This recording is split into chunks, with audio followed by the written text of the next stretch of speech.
مرکز طبابتی تشخیص ورورود شهر ترسونزاده ماه ایولی سال 2011 از جانب اساسگزار صلح و وحدت ملی پیشوای ملت پرزیدنت جمهوری تاجیکستان محترم امامعلی رحمان کشاده و نامگذاری کرده شده است. مرکز امروز دارای 20 کادر بوده. در آن یک نفر دکتر علم‌های طب، 2 نفر نامزد علم‌های طب، 3 دکتر جراح، 10 همشیره شفقت و 12 سرپرستان کار میکنند. اساساً در این مرکز بیمارانی قبول شده جراح و طبابت کرده می شود. برای طبابت برای عملیات جراحی گذرانیدن به مملکت‌های خارجه می رفتند.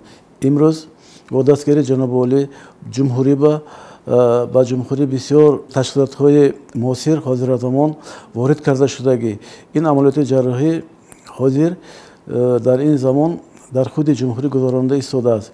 اینا همش خدمت‌های و تشبث سرور دولت محترم پرزیدنت جمهوری تاجیکستان امامعلی رحمان می باشد.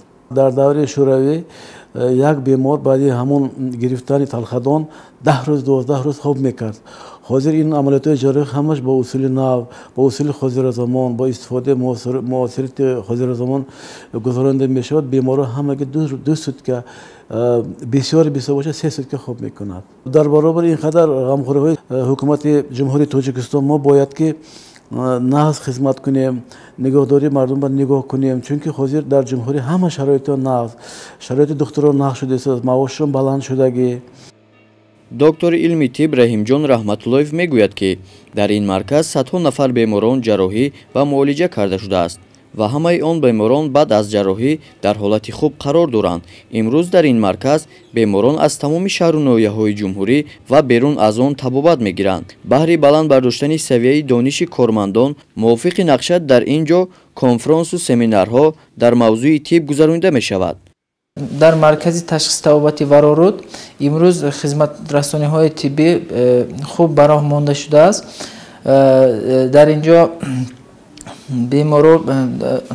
بیماری هایی که تمام عضوهای درونی عملیات جراحی با اصول اندو ویدیو جراحی براه مانده شده است. در اینجا اساساً دکترای جوان خدمت رسانی میکنند.